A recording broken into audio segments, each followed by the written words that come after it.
Thank you for tuning in to the Shikama Live Show. There's a war going on that's been started, instituted, and egged on by the mainstream media and a lot of black institutions. And that war is the war of the lower middle class blacks against the middle, upper middle, and upper class blacks.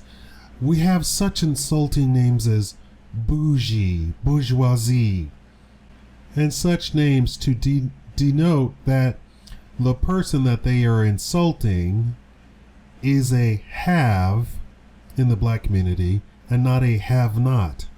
Well, of course, this detracts from any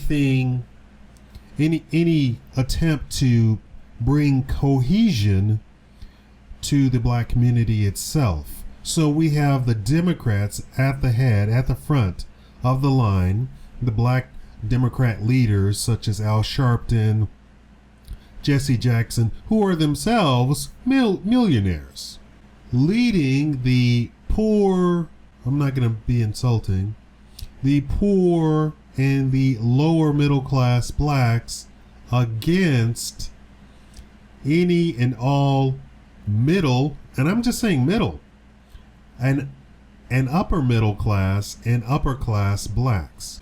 So what is the purpose? Of course, the purpose is to divide and conquer. They give such qualities to the middle, upper middle, and upper class blacks as to say that they are greedy, that they are Uncle Toms just by having money. Well, I bring you the good news. Those people, I am in those people. So those people are not, in fact, Uncle Toms, greedy, nor think that they are better than the lower middle class and lower class blacks. We have something called the Great Exodus, and that is the middle, and upper class blacks are increasingly moving out of the quote unquote suburbs where white people live and moving into black neighborhoods. Now, these aren't the hood. These are suburbs and neighborhoods that are founded, created, and for the purpose of black people to live together, shop together, and just exist together. They have been interviewed and they have been asked, why would you live amongst black people? That is racist and segregationist. Of course, white people have been doing this. White flight was the whole intention of the middle white class to flee from the inner cities, start these white neighborhoods in the suburbs, right? To get away from all of the races. And of course, nobody said, why are white people being racist? They just called it the suburbs, right? So in answer to that, the black haves, middle class, upper middle class, and upper class, said they don't want their children, first of all, being surrounded by poor people in general, regardless of race. And second of all, because they are in a black only neighborhood, their children doesn't have to suffer racism from white people, racism in schools from getting bad grades, racism in being taught a message of you will fail, racism in being taught that the only thing that you could ever hope for by graduating is to get a job from a white man. And this is not racism on part of these black people. This is wanting better for their children than what the Democrats have given the poor and lower middle classes. So instead of going to school and being told graduate and get a job, they're being told this is information about the world. This is information of how to graduate and start a business. This is information on how to think, how to be responsible, how to be independent, how to understand taxes, politics, and everything important in the life of an adult in the United States of America. I don't know if at the white-only suburban schools that their children are being taught that, but in the black affluent communities, those children are being taught that. How to think, how to be responsible. This is not in the news. Period. They would never put this on the news. But there have been surveys done and interviews done and questionnaires sent out. You have one of the richest black counties in the nation outside of Washington, D.C. Washington, D.C. having a very large black population that is poor, completely poor and gang-ridden and everything else, crime-ridden, what have you. But outside of just 60 miles away, you have one of the richest, not one of the richest, but a series of rich black counties, one of the richer black counties in the nation. And you never hear about this.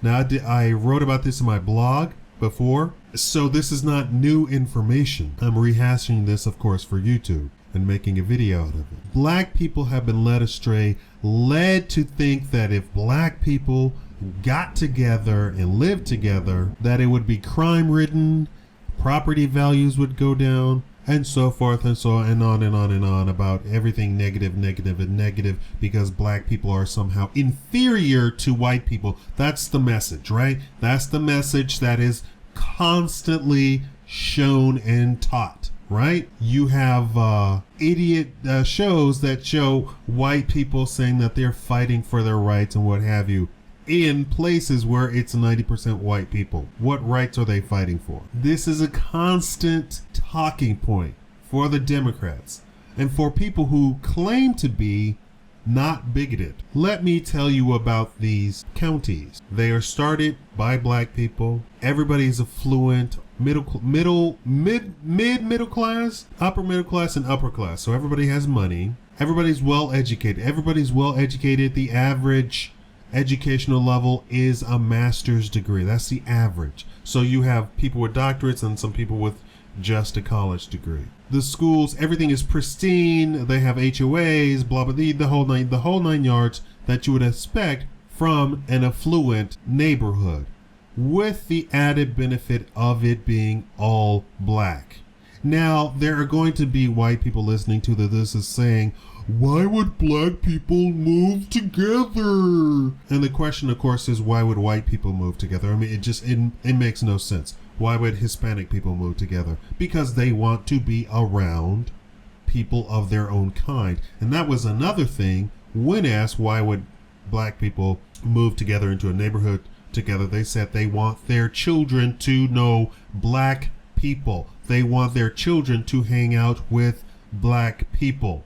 They want their children to be able to socialize with black people and not on a negative term. A lot of times in the inner city, black people do associate with each other, but it's on a negative term. What gang are you from? What, that sort of thing. And only if you get to some sort of affluent neighborhood inside of the inner city would you ever find black people being able to associate with each other on a positive term. This way, they don't have to go searching for some mythical area. They can just simply go out, have lots of land, have lots of area and space for the kids to run around, ride horses, drive cars, have parks, and what have you, and live like affluent people live. Now, this isn't just outside of DC. The counties outside of DC are not the richest black counties. Those are just among the richest black counties. I believe the richest black county is outside of Chicago or some miles away from Chicago. I want to present this to the world, I guess, and specifically to black people, because they always constantly get this message of black people aren't nothing, even from black people, which I think is mind-blowing, like kaboom, your mind has exploded and there's brain matter on the walls. I don't understand how a black person who does no research whatsoever can make statements like all black women are whores, all black women. You came from a black woman. Is your mother a whore? No? Then obviously all black women are not whores. All black women hate their hair. All black women do not hate their hair.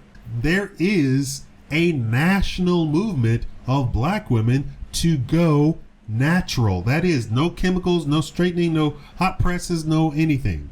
They just let their hair be. They just put oil in their hair and go about their business. People saying all black men are thugs and dogs and what have you. These are from black women, of course. Obviously not. I am combating all of that stuff by saying, hey, hold up.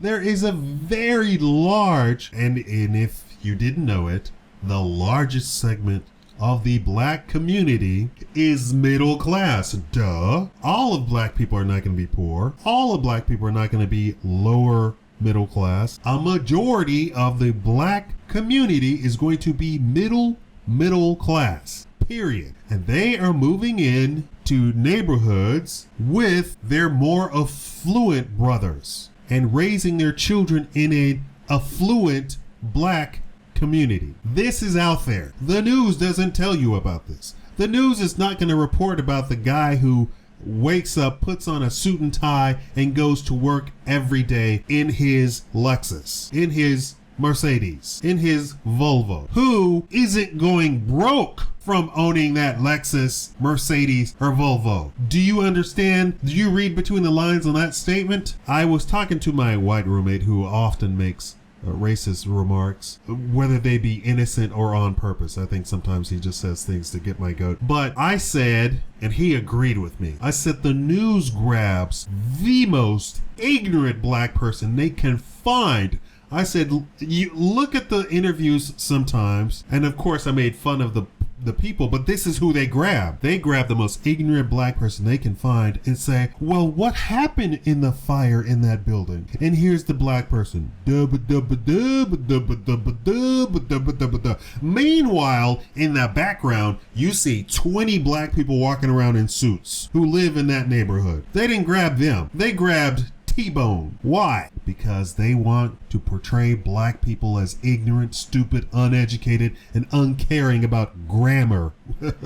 And my roommate agreed. He said, yeah, you're right. I see it all the time. You're absolutely right. Of course, my roommate doesn't sound as eloquent as I do. They want to perpetuate this notion of stupid and black, stupid and black. Of course, they can grab stupid and white, or stupid and Latino, or stupid and Asian, all they want to. For some reason, they perpetuate this notion of Asian being super intelligent. I am friends with probably over 500 Asians, and I am the smartest guy in the bunch. I'm not tooting my own horn. I'm just saying they are no smarter than I am by any stretch of the imagination. But I'm smarter than most people, so that might not be saying much. They're trying to perpetuate this idea of criminal and black, stupid and black, poor and black. And I'm telling you, there is rich and black, middle class and black, responsible and black, caring and black, loving their own skin and black. And there's no notion of this, I'm a light-skinned black, I'm better than a dark-skinned black. No. Why? Because they all have money. They're all middle management, upper management, CEOs. Yes, CEOs. Understand that we have blacks as CEOs of Fortune 500 companies. You don't see this unless you read like Black Entrepreneur magazine or something like that, which most black people do not, right? Essence, which is owned by a white person, Jet, which is owned by a white person, is not going to show you the black CEOs. They're not going to tell you about the black financiers, the black economists, the black businessmen. Do you know the largest McDonald's franchisees are black? These are tiny black corporations that own thousands of McDonald's franchises. And black people, for whatever reason, have flocked to McDonald's as their method for owning businesses. And I believe it is a black man that owns the most McDonald's franchises. We have black manufacturing. We have black retail. We have black transportation. So when you hear a person like Dr. Anderson say, we need to get this, we already have this. All we need to do is have a place for this to go to. And these black communities, these affluent black communities, is the place that these places should go. If we want to really bring it home, we take the CEOs and direct them towards these affluent black communities. Now, I'm assuming these affluent black communities already have this in place. These black stores and black retail and black banks and black financiers and black mailboxes and everything black has their upper chains and their transportation coming from other black owners. So I think this is already in place. It's just that Dr. Anderson is looking at the inner city. And of course the poor black people are clapping.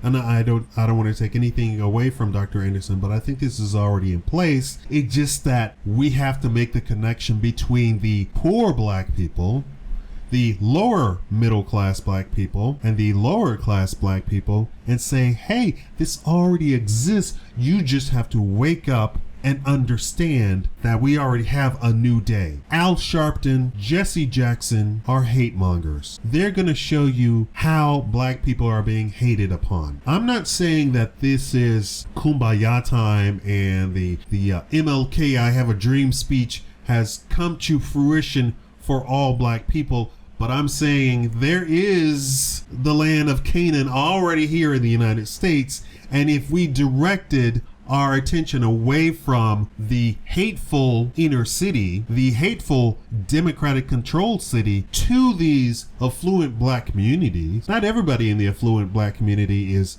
rich or super rich or middle class. Some of them are lower middle class. If we directed our attention there and pointed our eyes towards these affluent black communities and had a mass exodus of black people out of the inner city to these communities, we would do just fine. We need to disappear like the Asians disappeared. They were hated upon at first, then they went into their own little communities and completely disappeared and vanished. Now, of course, the Democrats want to talk about diversity, and they always try and include Asians in their diversity little chart, and the Asians aren't saying anything. Occasionally you'll get some Asian politician who wants to run for this and that and the other, who talks about it, who goes along with everybody, but for the most part, Asians at a 90% rate don't say anything. They worry about their businesses and they lead their lives accordingly. If we directed our attention away from these Democrats and the democratically controlled cities and looked at these affluent black communities, there's at least one in every state close to a major metropolis, because they work in these major metropolis as the lawyers, as the doctors, as the whatevers, and say, look, this is how it's done. Here's your example. Follow this example. Go live in those areas. We would be A-okay. We wouldn't have these hood rats. And of course, you would have this example and you would be told that if you want to live in these communities, you have to take responsibility for yourself. You can't be on welfare in these communities. No, you can't. People might try and help you out on a personal basis, but you can't be on government welfare. You can't be on the government dole living in these places. You just can't. First of all, the property value is going to be so high that you just can't do it. So you have to work your way to live in these communities. And that's a good thing, right? I wanted to just tell you that there is another way, and this is it. I'll continue along with this. Thank you for watching the Shikama Life.